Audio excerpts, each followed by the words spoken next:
Hey everyone, welcome back to Torment, Tides of Numenera. On our last session, we basically just created our character. It's sort of an interactive tutorial. This area is supposed to bring us into the real world so we can finally find what Numenera is actually like. So, off we go to the real world. Yes.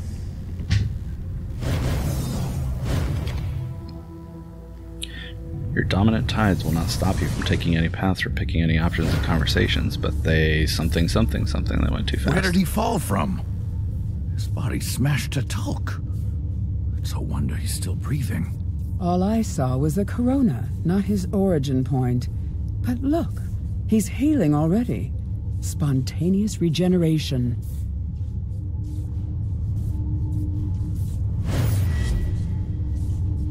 Oof. Ugh, what was that? What did you do, Callistege? His tone becomes accusatory, suspicious. You open your eyes. The first thing you notice is the man's kaleidoscope of tattoos. Writhing across his forearms, he wears a long dark coat belted at the waist. His supplies filling the pockets. His boots are worn and stained with years of travel. Callistege, you blame me. He emitted an internal physiological reaction in response to the fall, probably related to that fantastic healing process. Obviously, Aligarn. Her voice rolls and hisses, and you have to rub your eyes to be sure you're not seeing double. Faint echoes of her actions trail from her, each nearly mimicking her, though some act and react to stimuli you can't perceive. Her vivid hair and outrageous clothing remain constant through these shadows. Oh yes, it's obvious, Callistege. His voice is grim and clipped. Then he sees you looking at him. You're no ordinary mortal, we know that much. Start talking. His face is hard and set. How about... Where am I? How did I get here? You built the dome, don't you recognize it? He growls. You know he's not the changing god, Aligarn. It's his face.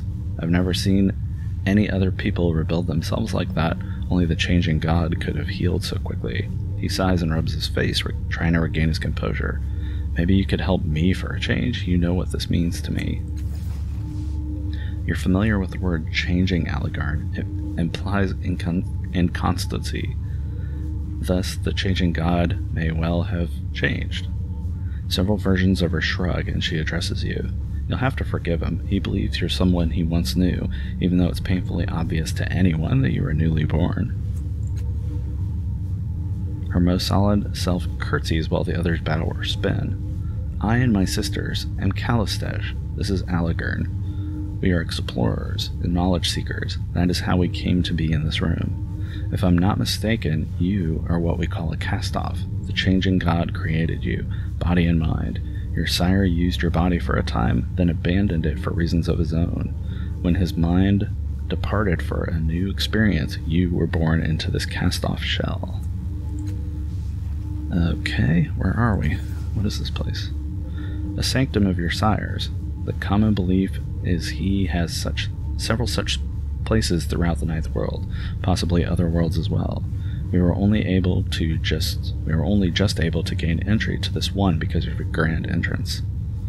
Who's the changing god? Ha, that's something coming from you. She gives him a sidelong glance. The changing god is your sire, dear. He discovered a path to immortality long ago, a means to transfer his self to a new body of his own creation. I don't think he knew, however, that when he abandoned one body, another mind was birthed to fill the void. Oh, he knew, all right, Aligarn says. He eyes you up and down coldly. The only thing the changing god cares about is himself. He doesn't give a single thought for those he leaves behind. Are there other Castoffs? Dozens, hundreds, who can say? Your sire has been doing this for several centuries. Though if all of them were born the way you claim to have been, it's a wonder any of you survive. That's right, because in the first session we did fall for, like, what, miles up? And we crashed here. Yeah, no wonder we're almost dead. Or did we actually crash here? Or was that all a dream? I'm not clear on that, but it certainly looks like there was some sort of impact, so I'm going to guess we really fell here. Okay, so you say I was born when the Changing God left, but why am I not dead? Allegern says, I used a cipher to slow your fall further, but the damage still would have killed an ordinary person. But think about it. If you're the kind of person who can make your body into anything you want, what do you do? If you've constructed bodies for centuries, you want to make each one better than the last. You want to live forever. You're not going to let your life end by accident. No, you'll make strong bodies, fast, powerful, maybe throw in regeneration while you're at it. The Changing God has always been vain. He rarely stays long in a shell that doesn't suit his self-image. She looks you up and down, her smile suddenly unnerving. Perhaps the Changing God fled because he didn't want to wear those scars of yours.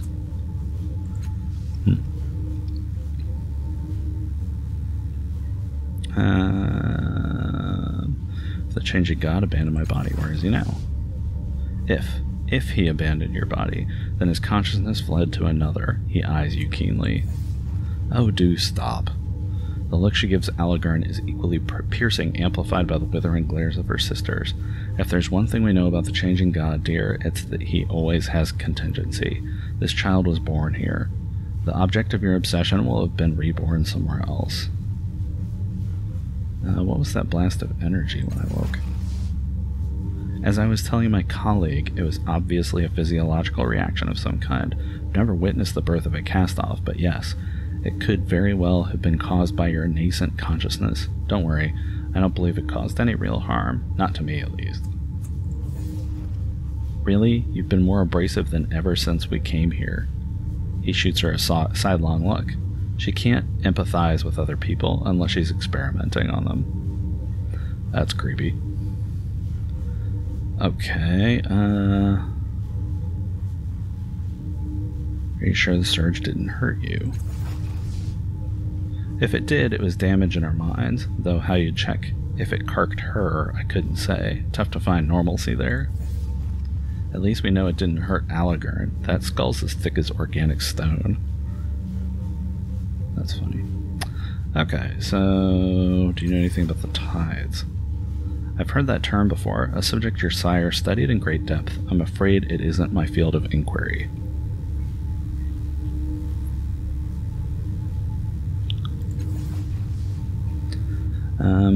Let's see, what other questions do we want to ask?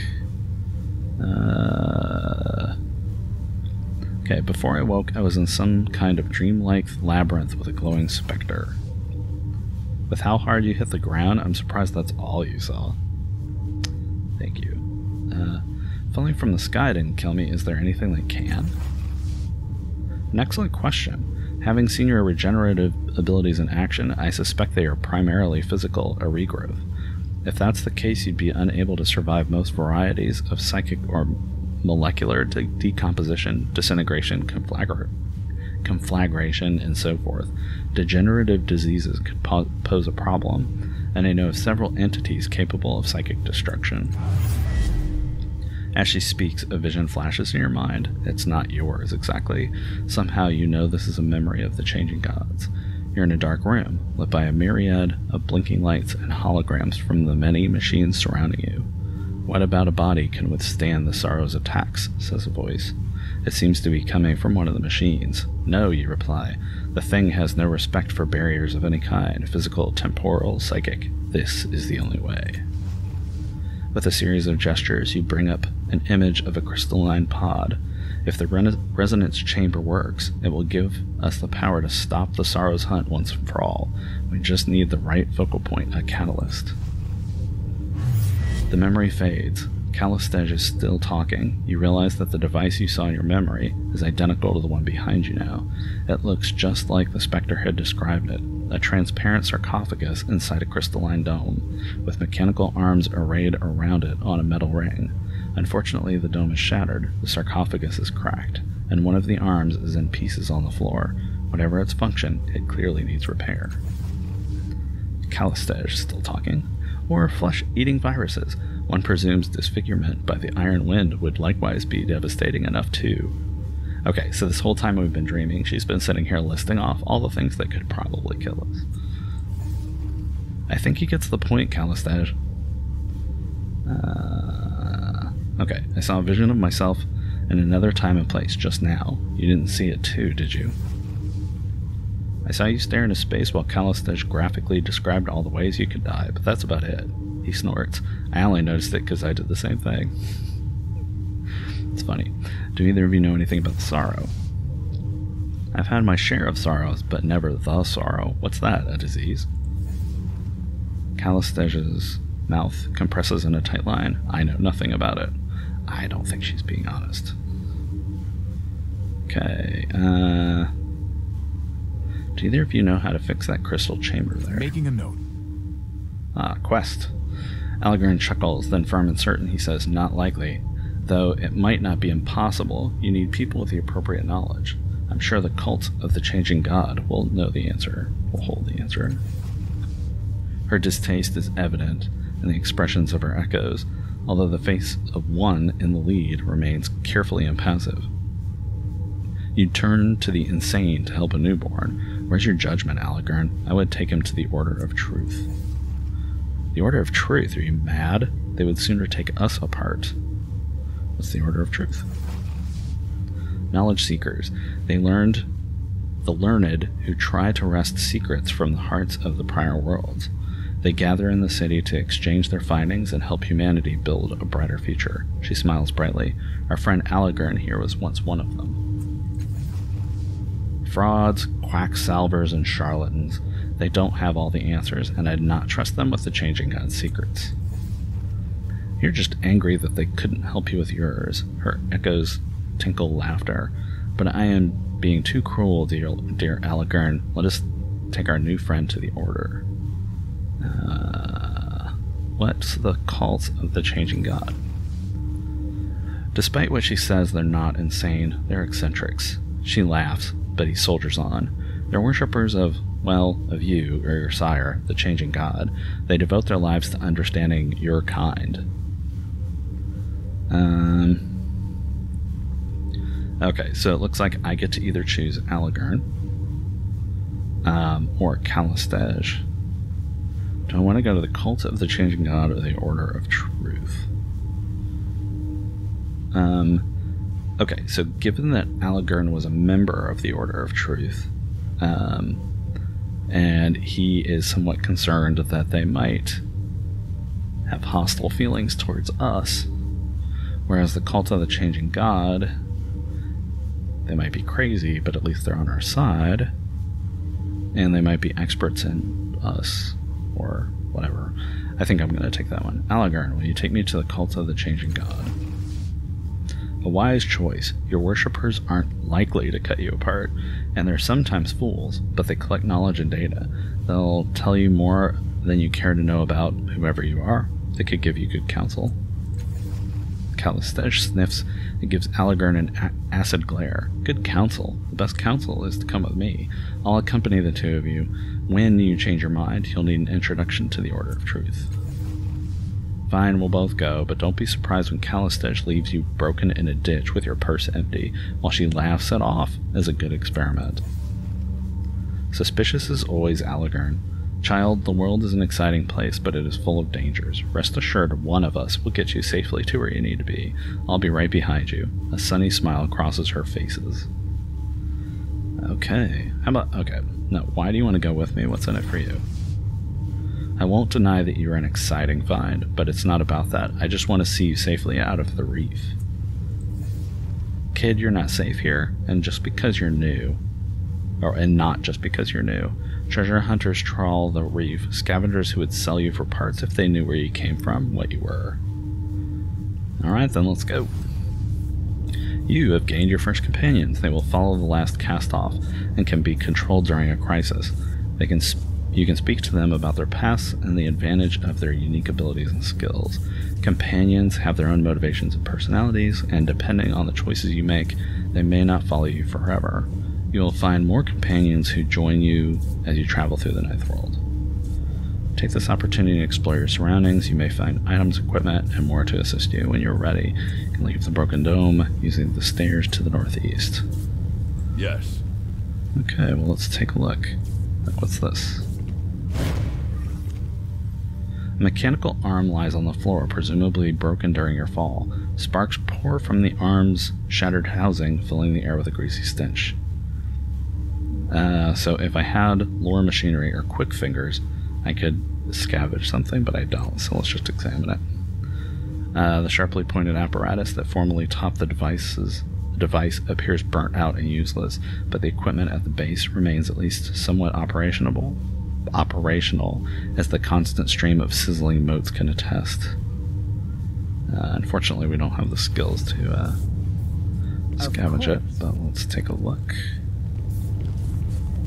Is there anything else we can do? Okay, yes. Some loot. What have we got? Shin, that looks like money. Shins are usually metal but made of some glass, plastic, or substances that have no name. Many are jagged bits of interesting material or small coin-like objects. Okay, so yeah, I'm guessing that's money. And we've got an encephalic rush, which is like healing. Fleetfoot moss, which heals speed. So speed heals intellect, heals speed. Take all. Okay. And right. So now, yeah, these went to our inventory. And money went here. Let's take a look at these guys. So Alagurn is strong and smart, but not too fast. He has mace. He is... Okay, I have no idea how to check. Enervate, living tattoos. Let's check this out. So he has Enervate, which removes all negative fetals, heals, so he's got a healing power. He has living tattoos.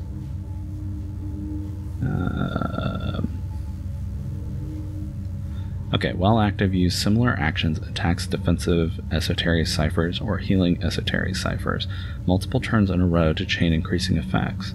Using a different kind of action breaks the chain and removes the fetal. When the chain reaches 4, the fetal is removed. So fetal, I think it's like buff or debuff. That's really weird that they would pick a new word like that, but... Okay, so he's got concentration, he has extra ciphers, he's resourceful. He has a lot of skills. Hey, he has lore machinery. I wonder if there's a way that we can get him to do that. Okay, so what about Calistage here? Transdimensional Onslaught, which looks like an attack. Deals transdimensional damage and confers hobbled, which slows the person down. +1 damage per effort applied, max +6. So she's very smart. She's kind of fast. She's weak. She has dimensional superposition, which lets her teleport. And it grants her some defenses. Okay. Oh, except transdimensional damage is increased. Let's see. She's better at concentration, more ciphers. She's good at attacking with esoteric attacks, which I'm guessing is magic. She's good at mystical lore. Okay, so she's like a nano, maybe? And he is either a jack like me, or I would guess he's, I don't know, he's either a fighter type or a rogue type, whereas I'm gonna go fighter type. I think she's kind of a nano mage type, whereas I am obviously a jack. Oh, it says up here, Alagurn is a hardened nano who fights with his demons. Oh, so he's a mage type too. She's a cunning nano who pierces realities. Okay. Let's see. Is there a way? Don't push me. Alagurn, can you? Let's go. No. Oh yeah, he is. So let's do lore quick fingers. If you select a companion's portrait in the effort window, they can assist the local Castoff with some challenges. Your companion's stat pools are used instead of your own, and they may have different skills, abilities, and statistics to make challenges easier. Companions cannot assist in a crisis and can only use their stats during their turn. Okay, so like we only have a 60% chance of doing this. Calistash also, but Alagurn, since he actually has the skill, yeah. Let's just go ahead with the default. Yay, we succeeded. Taking care to avoid the sparks, you extract several handfuls of shiny trinkets and coin-like objects. You recognize their value at once. Such objects would be accepted as shins, the informal currency in most regions of the world. So you gather them up and take them with you. And we got some spray flesh. Okay, which I'm guessing is some sort of healing. All right. Okay, so what else we got here? Tiny glowing motes float through the interior of this tower. Each one is surrounded by smaller motes, like thousands of worlds circling their suns. What else have we got? Flexible tubes that are attached to this machine appear to be later additions. Someone cobbled this device together, but its function is unclear. Let's see, am I missing anything else? I'm not seeing anything obvious. I'm going. Yeah. Let's check the big chamber in the middle. Yeah. Sunlight falls through the ragged hole in the roof onto the shattered resonance chamber. It is hard to believe that you did this, that you plummeted through the curve of the pale blue sky, crashed through its dome, and broke this delicate machine with your own body. It's hard to believe that you're still alive. 4 mechanical arms hang over the center of this device, above the cracked semi-transparent crystal of the sarcophagus. The 5th arm lies broken on the floor among the scattered synth and crystal shards, and a metal ring surrounds the array, dented and broken by your impact crater. Let's see. Let's take a closer look. The padded interior beneath the coffin's cracked lid looks like it was made for a human body. Despite the damage, you don't see a way to open it and get inside. You glance between the sarcophagus and the needle-like protrusions at the end of the arms above. It appears likely that using this chamber would not be a pleasant experience. Examine the suspended arms. Cables run from the machines along the dome walls to the base of the suspended arms, each of which is capped with long needles, aimed at the cracked coffin-like chamber at the center of the platform. Gem-like lights flicker dimly at the bases of the arms. You feel the slightest hint of resistance every time you cross the ring, and now that you're paying attention, you note that your breath is echoing in your ears, as though you were inside a glass dome. When you step outside the ring, the feeling passes. Jagged fragments of the crystal are intermingled with synth from the shattered dome above. The crystal shards glitter in the night light like captive suns. Perception, which we're good at. A faint scratching sound draws your attention to 2 crystalline chunks near your feet. As you watch, they tumble gently into each other and meld, their disparate angles flowing together like water. After a moment, they part again, trailing shining threads of living crystal. It seems that the resonance chamber can heal from certain wounds, but not the amount of damage you've done to it. Okay. Alrighty. So, broken fragments on the dome ceiling are scattered on the floor. They appear to be made of transparent synth. Okay. Let's see. I think that might be everything that we can see here.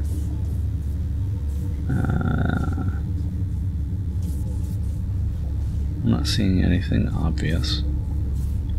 Yeah, so let's get out of here. All right.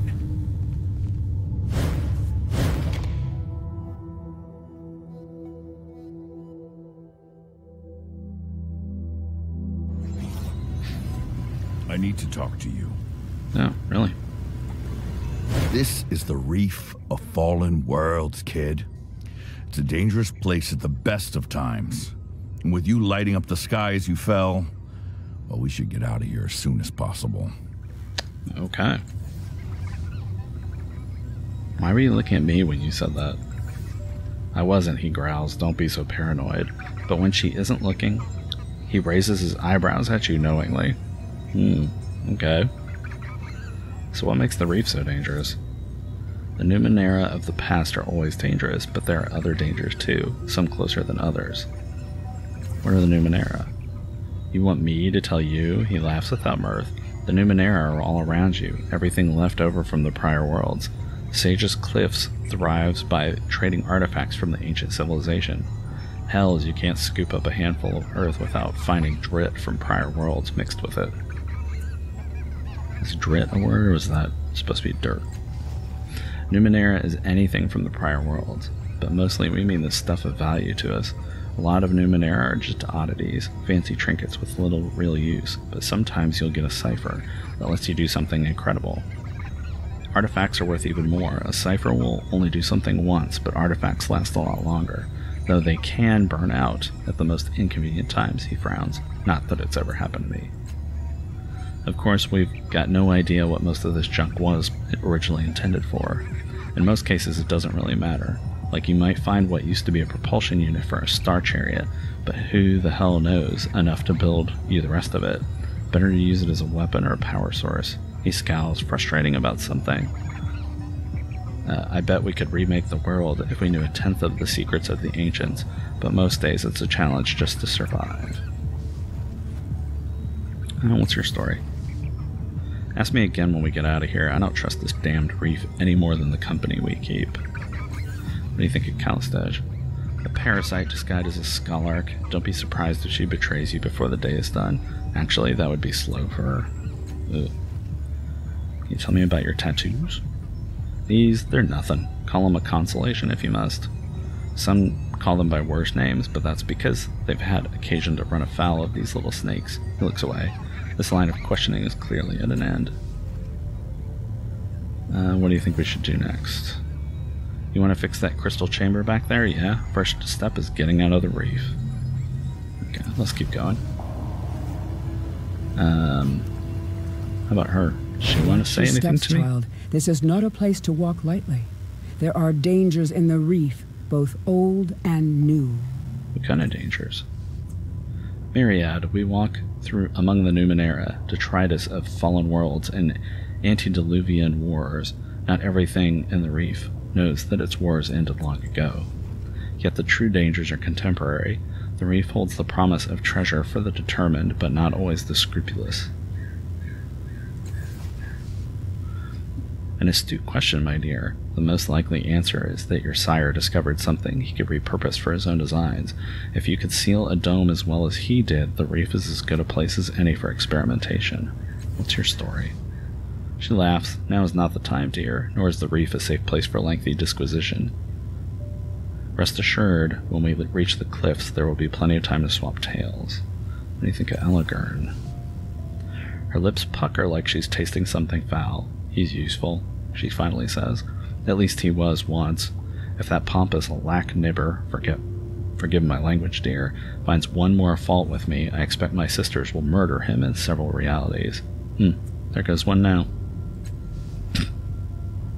Okay, who are all these echoes? They are me. We are part of each other, sisters across infinite realities. We share experiences and power. What's the odd saying? That experience brings wisdom? I must be the wisest person in Sage's Cliffs. The wisest across countless worlds. Her laughter peals out. We have interesting companions. Okay, quickly, let's take a look. So that's the hole I made when I fell. This looks like... What is this stuff here? Let's go. Let's take a quick look. What are these? Two floating cones whirl and spin deliriously against each other, giggling like children being tickled. The air around them smells of sweet burning leaves. What are you? The cones continue whirling and laughing like enraptured dancers, giving no sign that they've heard you. I do not have quick fingers. Watch them for patterns. The longer you stare at these artifacts, the more you're convinced that they turn faster when their spiraling paths cross each other. Okay. Oh, looky here. Now. Found some stuff. We found some more Fleetfoot Moss, some more Elutriated Force. Yes, child. What's this thing here?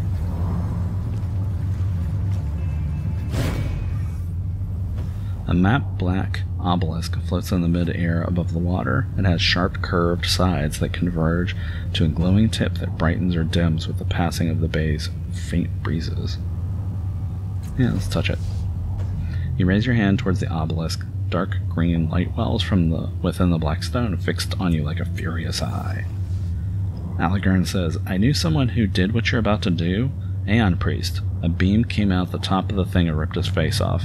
Made a fancy nightlight out of his crystal necklace, though. But hey, I'm sure you know what you're doing. Oh, hush. At least the poor priest died in the service of his curiosity, rather than stumbling about the coast, complaining and feeling sorry for himself. Go ahead if you must, but do be careful. No guts, no glory. Once again, a dull, malevolent light blooms from the obelisk as you extend your hand towards it. Uh-oh. Dominant tides change, legacy has shifted. You lay your palm on the surface of the obelisk. A brilliant emerald beam erupts from the apex of the structure and strikes you in the chest. What follows is not pleasant, but mercifully brief. Blue tide raised, red tide raised. I have no idea what that means. Ow. Oh. Did I just die? When the light fades, you are utterly gone, burnt to an ash too fine to be seen amidst the drit of the ninth world. For a time, your tale lingers as a lesson in foolhardiness, but alas, even among the reckless, you prove unremarkable. That's hilarious. Okay. So yeah, I managed to die in episode 2. So much for try things, because failure will not... So failure will usually be interesting. Okay, so... Alright.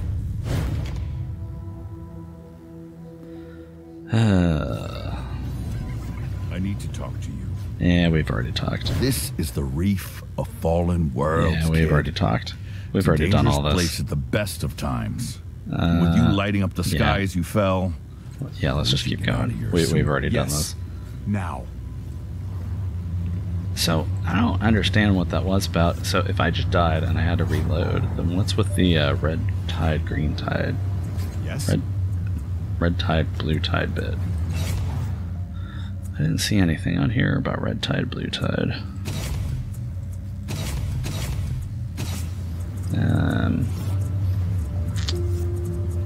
No. Be interesting to read these later, but yeah. Okay, so given that we already died, that was unexpected. This seems like a good place to stop for now. I hope you enjoyed this episode. I'm enjoying it a lot so far, aside from that I've already died. But yeah. Anyway, thanks for watching. Take care. I'll see you soon.